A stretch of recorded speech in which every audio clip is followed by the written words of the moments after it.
வணக்கம். இன்றைய அரசியலை பற்றி பேசுவோம். இப்போ எடுத்துக்கிட்டால் சீமான் பெரியார் கொள்கையை பற்றி பேசியதால் நிறைய வழக்குகள் பதிவு செய்திருக்கிறார்கள். ஆனால் இப்போ சொல்லப்போனால் பெரியார் இறந்துட்டார். சொல்லப்போனால் அவருடைய கொள்கையும் இறந்துருச்சுன்னு தான் சொல்ல வேண்டியது வரும். ஏன்னு கேட்டால் இப்போ வீட்டில் மு.க. ஸ்டாலினுடைய மனைவி சாமி கும்பிட்றாங்க. எல்லா கோயிலுக்கும் போகிறாங்க. இவர் திராவிட மாடல்னு ஆட்சி நடத்திட்டு இருக்காரு. ஏன்னு கேட்டால் அவங்க குடும்பமெல்லாம் எடுத்துக்கிட்டால் ஸ்டாலினுடைய மகன் ஒரு கிறிஸ்டின் பொண்ணை தான் கல்யாணம் பண்ணியிருக்கிறாரு. அப்போ இந்துக்கு எதிராக தான் இருப்பார். பெரியாருடைய கொள்கைகள் நல்லா படித்து பார்த்தா, அதாவது சில கருத்து எல்லாத்தையும் ஏற்றுக்க முடியாது. என்ன கேட்டால் அவர் பெண் விடுதலைன்னு சொல்லுவார். 70 வயசில் திருமணம் பண்ணுவார். அப்போ அந்த கொள்கையை பிடிக்காம தான் அறிஞர் அண்ணா அவர்கள் வெளியேறி கருணாநிதி எல்லாம் சேர்ந்து 1949 திராவிட கழகத்திலிருந்து விலகி திராவிட முன்னேற்ற கழகம்னு ஆரம்பித்தாங்க. ஆனால் ஏற்றுக்க வேண்டிய விஷயங்களை ஏற்றுக்கொள்ளலாம். இதே நேரத்தில் இந்துக்களை தான் தரக்குறைவாக பெரியார் பேசியிருக்காரே தவிர ஒரு முஸ்லீமையோ ஒரு கிறிஸ்டினையோ புத்த மதத்தையோ பேசியிருக்க வாய்ப்பு இல்லை. ஏன்னு கேட்டால் இந்து மதத்தில் என்ன சொன்னாலும் இதே கருணாநிதியை இந்துனா திருடனைன்னு சொன்னார்.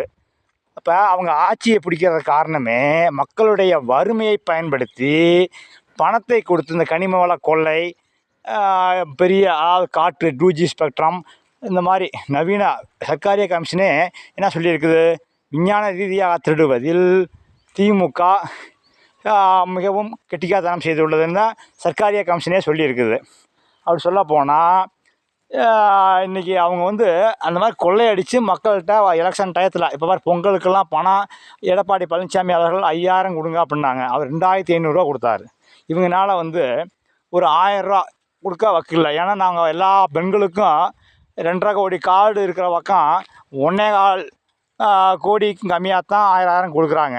அப்புறம் வசதியான ஆளுக்கு திமுகவை சேர்ந்தவர்களுக்கு தான் 1000 பணம் கொடுக்குறாங்க. இதை பயன்படுத்தி மீண்டும் ஆட்சிக்கு வந்துடலாம்னு நினைக்கிறாங்க. தப்பான கணக்கு போடுறாங்க. உறுதியாக வாய்ப்பு இல்லை.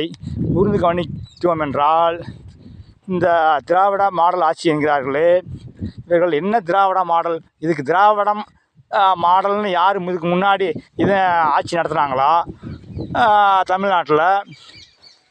புதுசாக ஒன்றே திராவிட மாடலுங்குவாங்க, விடியா ஆட்சிங்குவாங்க. இன்னும் விடியாமலே இருக்கிற மாதிரி தெரியுது. எல்லா விலைவாசியும் கூடி போச்சு. அரிசி விலை அன்றைக்கி ஏடிஎம்கே ஆட்சியில் இருந்ததை விட இன்றைக்கி திமுக ஆட்சியில் பல மடங்கு உயர்ந்து போச்சு. பருப்பு விலை, எண்ணெய் விலை, இன்னும் மளிகை பொருட்களின் விலை பல மடங்கு உயர்ந்து போச்சு.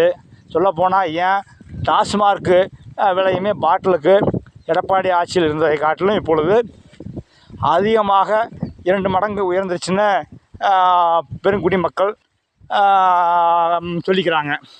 இப்படியே சொல்லப்போனால் அந்த வருமானத்தை என்ன பண்ணுறாங்க? பொங்கலுக்கு 1000 கொடுத்துருக்கலாம், அதையும் பொங்க விட்டாங்க. சீமான்னு சொல்லிக்கிட்டு அப்போ என்ன செய்கிறாங்கன்னா, பொங்கல் சம்மந்தமான அந்த 1000 ரூபா பணத்தை மக்கள் மறந்து விடுவார்கள் என்று நினைக்கிறார்கள். உறுதியாக மறக்க மாட்டாங்க. இதை மனசில் வச்சு தான் அடுத்த 2026 மக்கள் கண்டிப்பாக வாக்கு செலுத்துவார்கள்.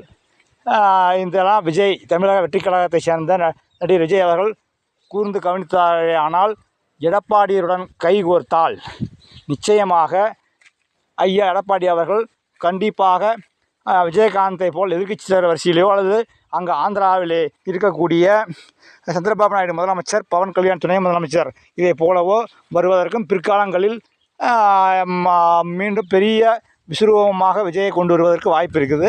அதனால் சிந்தித்து பார்த்து விஜய் அவர்கள் அதிமுகவுடன் கூட்டணி வைத்தால் உறுதியாக ஆட்சியை ஆந்திராவிலே சந்திரபாபு நாயுடு, பவன் கல்யாண் போல் எடப்பாடி பழனிசாமியும் நடிகர் விஜய் அவர்களும் வரலாம் என்பது கருத்து. நன்றி, வணக்கம்.